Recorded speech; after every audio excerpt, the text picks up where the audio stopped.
अखंड हरिनाम सप्ते आहे. त्याच्यामध्ये ज्ञानेश्वरी सारखा पवित्र ग्रंथ त्यासाठीच तो ऐकायचा असतो. वाचन केलं तर पारायण केलं तर नाही, श्रोत्यानं ऐकायचं. श्रवण कीर्तन आमच्या ज्ञानेश्वर माऊलींनी नवविधा भक्ती सांगितली ना आम्हाला.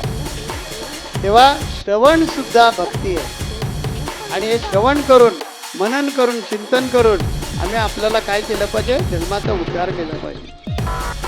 तर भगवान श्रीकृष्णाची जी वाणी आहे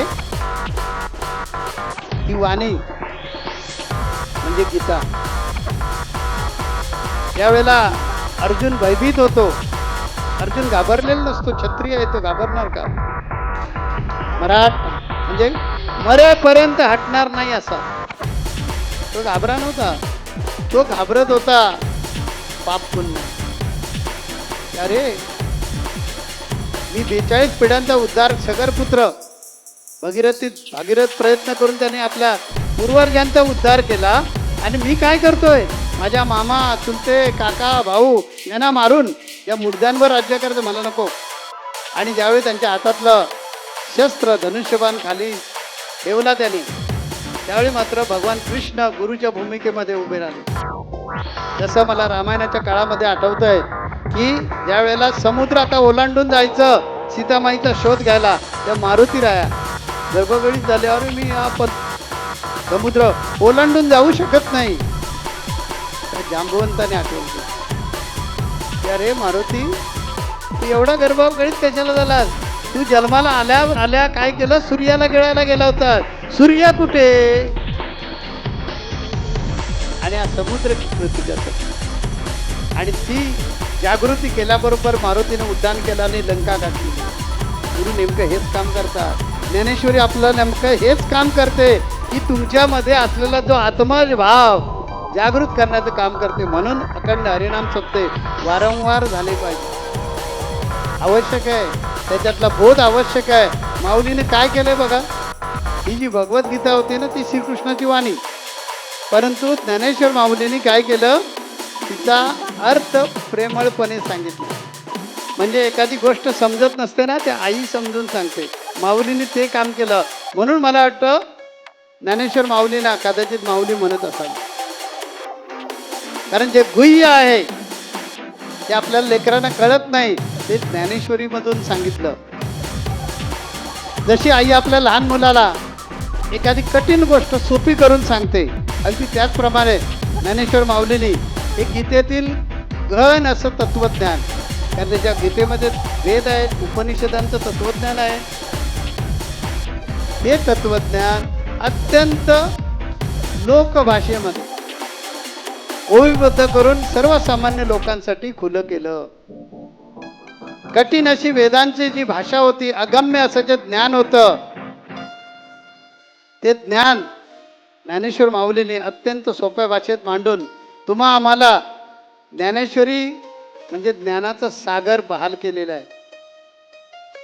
या ज्ञानेश्वरीमध्ये भक्ती आहे, या ज्ञानेश्वरीमध्ये ज्ञान आहे, कर्मयोग आहे, ध्यानयोग आहे, वैराग्य सुद्धा आहे. एवढंच काय, जीवन जगण्याची कला सुद्धा त्याच्यामध्ये सांगितली आणि मोक्ष प्राप्तीचा मार्गही सांगितलेला आहे. आपण फक्त तिच्याकडे ग्रंथ म्हणून पाहतो. ज्यावेळी आपण आत्मसात करू त्यावेळी खऱ्या अर्थानं आपल्याकडून ज्ञानेश्वर माऊलींना गुरुदक्षिणा दिल्यासारखं होईल. गुरुदक्षिणा म्हणजे पैसे नाही, गुरुदक्षिणा तीच आहे. गुरुला तोच भक्त आवडतो, तोच शिष्य आवडतो. गुरुला कधी आपला श्रीमंत भक्त आवडत नाही. तो श्रीमंत आहे म्हणून गुरु कधी प्रेम करत नाही. गुरुला तो भक्त आवडतो की आपल्यापेक्षाही यावेळेला तो श्रेष्ठ होतो. म्हणून गुरुना काय म्हटलंय की दाता, मोक्ष दाता आहेत ते. परमेश्वराला पण उपमा नाही दिले दाता म्हणून. जो परमेश्वर देऊ शकत नाही ते गुरु देतात. ज्ञानेश्वर माऊलीने आपल्याला असा काही दिलेला आहे की या कलियुगात सुद्धा तुम्ही मोक्ष मिळवू शकता, मुक्ती मिळवू शकता. ज्ञानेश्वरी घेऊन उशाशी झोपलो म्हणजे ज्ञानेश्वर होता येणार नाही. त्यातल्या ओव्यांचा अनुभव घेतला तर ज्ञानेश्वर नक्की होता येईल. तेव्हा माऊलीने केवळ तत्वज्ञान सांगितलं नाही, तर जीवनातील प्रत्येक प्रश्नाचं उत्तर ते ज्ञानेश्वरीमध्ये आहे. तुम्ही गीता बघा, ज्यावेळी तुम्हाला प्रसंग येतो, अडचण येते, गीता काढा आणि वाचा. जर तुम्हाला त्या प्रश्नाचं उत्तर मिळालं नाही, तर परत मी कधीच प्रवचन करायला माईक हातात घेणार नाही. पण नीट वाचा, ॲज इट इज ज्ञानेश्वरीचं आहे. जे जे लोक ज्ञानेश्वरी वाचतात त्यांनी लक्षात घ्या, तुमच्या मनात ज्या ज्यावेळी अडचण येईल त्यावेळी ज्ञानेश्वरीच्या ओव्या आठवा, तिथे उत्तर आहे. माऊली निर्गुण स्वरूपामध्ये त्या ज्ञानेश्वरीच्या माध्यमातून, त्या अनमोल ग्रंथाच्या माध्यमातून आज सुद्धा तुम्हा आम्हाला मदत करण्यासाठी उभे आहेत. गुरु कसे असतात? रडता पडता कोटे अडता तोच नेतसे पा, गुरुविना नाही तुझ्या.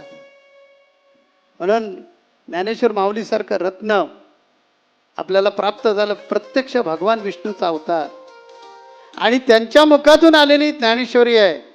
ती ज्ञानेश्वरी आपण आत्मसात केली तर मला वाटत नाही आहे की आत्मसाक्षात्कार दूर आहे.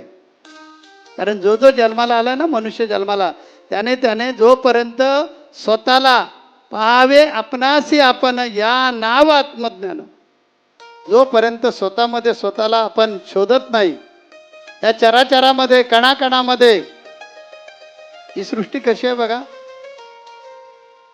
दोन अणू एकत्र आले की एक रेणू तयार होते, असंख्य रेणू एकत्र आले की त्याची वस्तू तयार होते, त्याचा पदार्थ तयार होतो. आपण सगळे पदार्थच आहोत. आणि या प्रत्येकामध्ये आमचा विशिष्ट अद्वैत सिद्धांत सांगतो, प्रत्येक कणाकणामध्ये देव आहे. म्हणून माझा सिद्धांत आहे स्वतःचा, गुरुतत्व प्रधान आत्मसाक्षात्कारात, विशिष्ट अद्वैत अधिष्ठित गुरुतत्व प्रधान आत्मसाक्षात्कार वाद. यामध्ये मी सांगतोय की हा अधिकार केवळ आणि केवळ आपल्यालाच आहे. आपणच मुक्ती मिळवू शकतो. बाकीच्या जगातल्या कुठल्याही प्राण्याला मुक्ती मिळवण्याचा अधिकारच नाही, कारण ते भोगयोनीमध्ये आलेले आहेत. म्हणून आपल्याला कर्म केलं पाहिजे. माऊली काय म्हणते बघा, अवघाची संसार सुखाचा करीण, आनंद भरीना तिन्ही लोक. म्हणजे संपूर्ण आकाशाला गवसणी घालण्याचं सामर्थ्य या ज्ञानेश्वरीमध्ये आहे. ज्ञानेश्वरी म्हणजे वेदाचं सार आहे, उपनिषदांचं हृदय आहे, भगवद्गीतेचा भावार्थ आहे आणि संत परंपरेचा अमृत आहे. ज्ञानेश्वरी वाचणारा केवळ विद्वान होत नाही, तर तो अधिक नम्र होतो. याला ज्ञानेश्वरी कळली, त्याच्यामध्ये नम्रता आलीच पाहिजे असं मला वाटतं. आंब्याच्या झाडावर पहाड लागला की कधी तुम्हाला आंब्याचं झाड असं ताट झालेलं दिसणार नाही. नामदेव महाराजांच्या भाषेत सांगायचं झालं तर, जैसी गंगा वाहे वैसे जाते मन, भगवंत जाणे त्याचे जवळी. त्याचेच जवळी देव. आपल्या नामदेव महाराजांनी त्याचे फक्त शब्द वापरला, मी आणखीन च जोडलाय त्याला. त्याचेच जवळी देव भक्तिभावे उभा, स्वानंदाचा गाभा तया दिसे, तया दिसे रूप अंगुष्ठा समान. एवढी ताकद या ज्ञानेश्वरीमध्ये आहे. तो माणूस जो ज्ञानेश्वरी वाचतो, आत्मसात करतो, तो सात्विक असलाच पाहिजे. त्याचं मन भक्तिमय बनलंच पाहिजे. आजच्या माणसाकडे काय आहे? पैसा आहे, साधना आहे, तंत्रज्ञान आहे, पण मनशांती नाही. ही मनशांती कोण देईल? ज्ञानेश्वरी. अशा काळामध्ये आज ज्ञानेश्वरी हे जीवनाचं एक मार्गदर्शक आहे. शरीराला जसं अन्न आवश्यक असतं ना, तसं मनाला संतांची वचनं आवश्यक आहेत. ज्ञानेश्वर महाराजांनी सांगितलं की जे जे भेटे भूत ते मानी दे भगवंत. म्हणजे माझा जो सिद्धांत आहे, तुम्ही जगा दुसऱ्याला जगवा, तेच माऊलीने वेगळ्या भाषेत सांगितलेलं आहे की चराचरामध्ये प्रत्येकामध्ये देव बघा. तो तुमच्यात आहे, तो सगळीकडे. मी माझ्या अभंगात सांगितलं, कळला नाही कळला नाही कळला नाही देव अम्मा, कळला नाही देव. या अभंगामध्ये माझ्या मी सांगितलं, अणु रेणूत देव आहे. नरेंद्र म्हणे शोधून पहा, मग तुला कळेल तो. तेव्हा ज्ञानेश्वरी वाचणारा माणूस, ज्ञानेश्वरी आत्मसात करणाऱ्या माणसामध्ये ज्ञानेश्वरी पचली का? तर एखादा पदार्थ आपण खातो, तो पचल्यानंतर आपल्या चेहऱ्यावर दिसतो. पचला नसेल तर सकाळी फार मोठी पंचायत होती.